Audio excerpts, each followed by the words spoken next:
بسم اللہ الرحمن الرحیم۔ السلام علیکم ورحمۃ اللہ۔ عزیزان محترم، آج آخری جمعہ ہے اور 2 یا 3 دن باقی ہیں اس ماہ مبارک رمضان کے ہم سے رخصت ہونے میں، مگر ہم واقعاً اس بات کو محسوس کر سکتے ہیں کہ ہم اس طریقے سے عبادتیں انجام نہیں دے پائے کہ جس طریقے سے عبادتیں انجام دی جانی چاہیے تھی۔ کہیں نہ کہیں ہماری عبادتوں میں کمی و کوتاہی رہی۔ پروردگار سے دعا ہے کہ پروردگار ہماری ان عبادتوں کو قبول کرے اور زندگی میں اسی طریقے سے آگے بھی عبادتیں کرنے کی ہمیں زیادہ سے زیادہ توفیق دے۔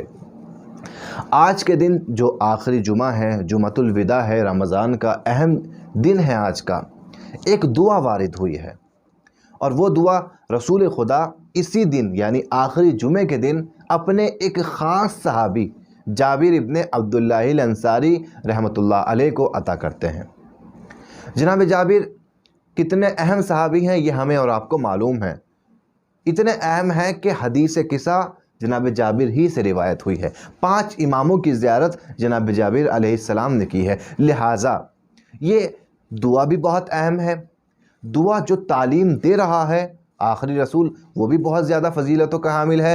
جس صحابی کو دعا دی جا رہی ہے جناب جابر، وہ بھی بافضیلت صحابی ہیں، اور جس دن یہ دعا دی جا رہی ہے آخری جمعہ رمضان کا، یہ دن بھی بہت زیادہ فضیلتوں والا دن ہے۔ کیوں؟ کیونکہ جمعہ تو خود ہی افضل ایام ہے، افضل الایام ہے جمعہ، اور وہ بھی رمضان کا جمعہ، اور وہ بھی رمضان کا آخری جمعہ۔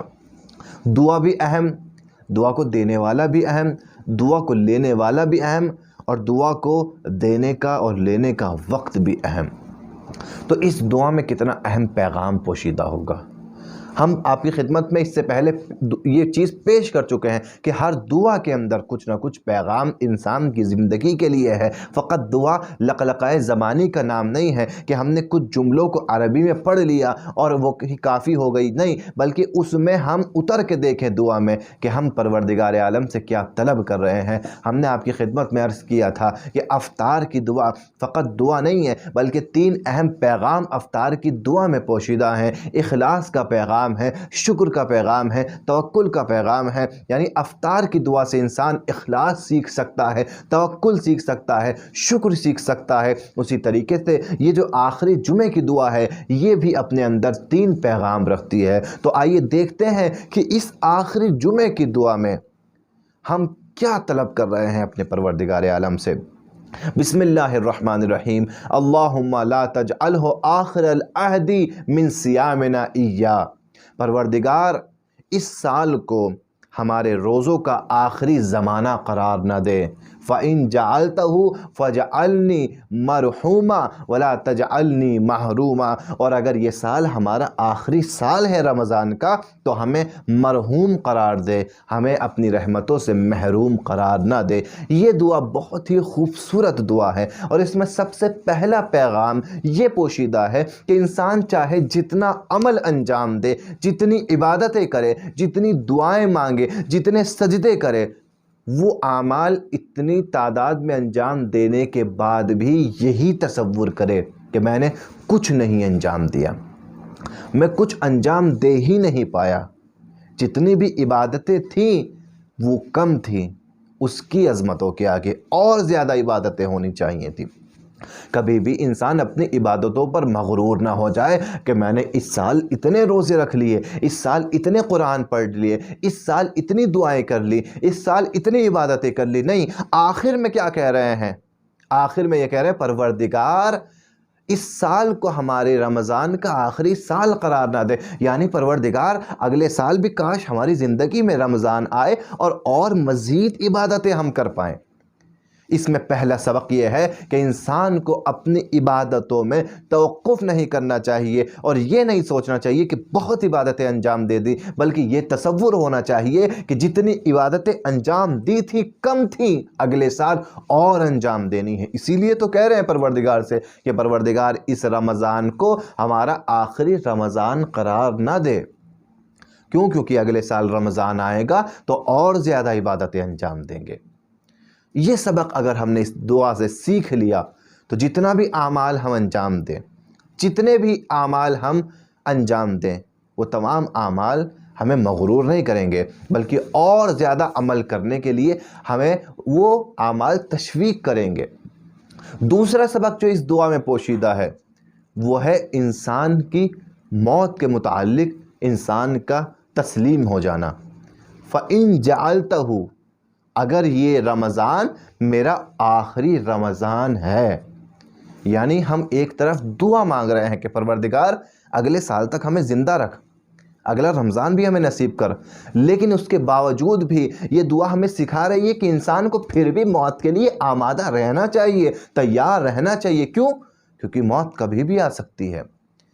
یعنی یہ دعا یہ نہیں بتا رہی کہ اگر ہم یہ دعا مانگ رہے ہیں تو 100% یہ سوچ لیں کہ اگلے سال تک زندہ رہیں گے۔ نہیں، ایک طرف سے اگر موت ہماری مقدر میں لکھی جا چکی ہے تو شاید اگلے سال کو ہم رمضان کو درک نہ کر پائیں، لہذا سر تسلیم کو خم کریں اور موت کے لیے آمادہ بھی رہیں، امید بھی رہے اگلے سال رمضان پانے کی، لیکن یہ امید کے ساتھ ساتھ اپنی موت کی آمادگی بھی رہے۔ یہ دوسرا سبق اس دعا کے اندر ہے۔ اور تیسرا سبق فَاجْعَلْنِي مَرْحُومًا وَلَا تَجْعَلْنِي مَحْرُومًا، پروردگار اگر میرا یہ آخری رمضان ہے تو مجھے اپنی رحمتوں کے زیر سایہ اس دنیا سے اپنی بارگاہ میں بلانا، مگر مجھے اپنی رحمتوں سے محروم نہ رکھنا، یعنی میں اس دنیا سے جاؤں تو مرحوم کہلاؤں۔ مرحوم کسے کہتے ہیں؟ یعنی جو خدا کی رحمتوں کے سائے میں اس دنیا سے جائے، جو خدا کی رحمتوں کی طرف جائے۔ اور محروم کسے کہتے ہیں؟ جس کے نصیب میں خدا کی رحمتیں نہ ہوں۔ پروردگار اگر میری موت اگلے رمضان سے پہلے واقع ہو جائے تو مجھے اپنی رحمتوں کے زیر سایہ قرار دے، مجھے مرحوم قرار دے۔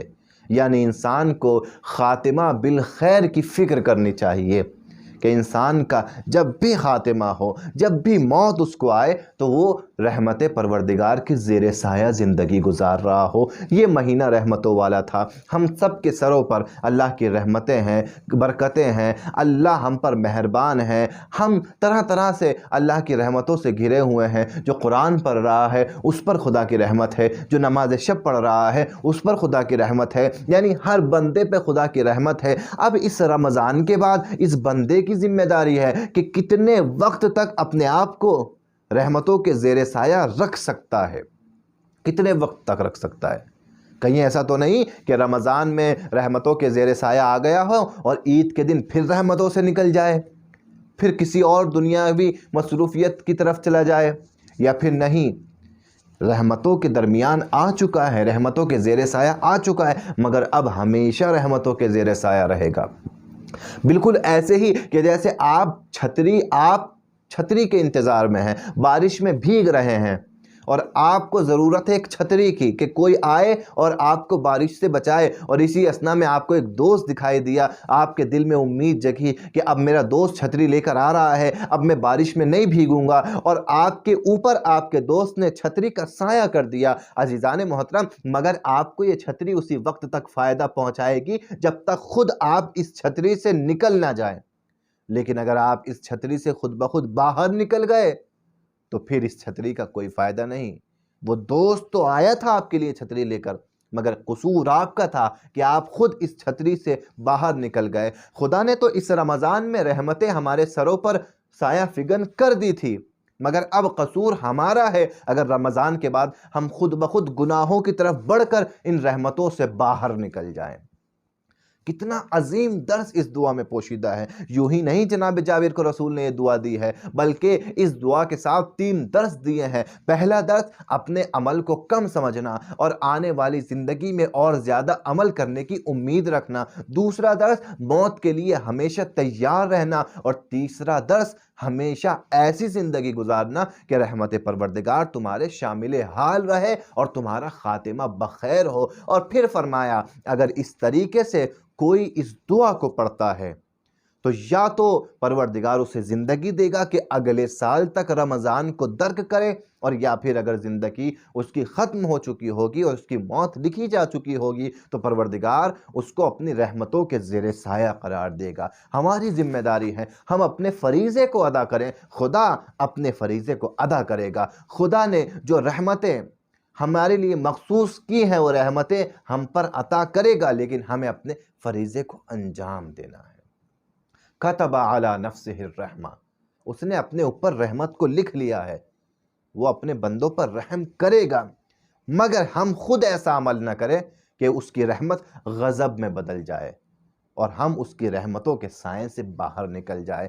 یہی دعا ہے پروردگار سے کہ پروردگار ہماری زندگی کو ایسا بنا دے کہ رمضان کے بعد بھی رمضان کی یہ تازگی باقی رہے، رمضان کے یہ اثر باقی رہیں، اور ہم رمضان کے بعد بھی اسی طریقے سے عبادت کرتے رہیں جیسے اس ماہ مبارک میں تیری عبادت کر رہے تھے۔ والسلام علیکم ورحمۃ اللہ وبرکاتہ۔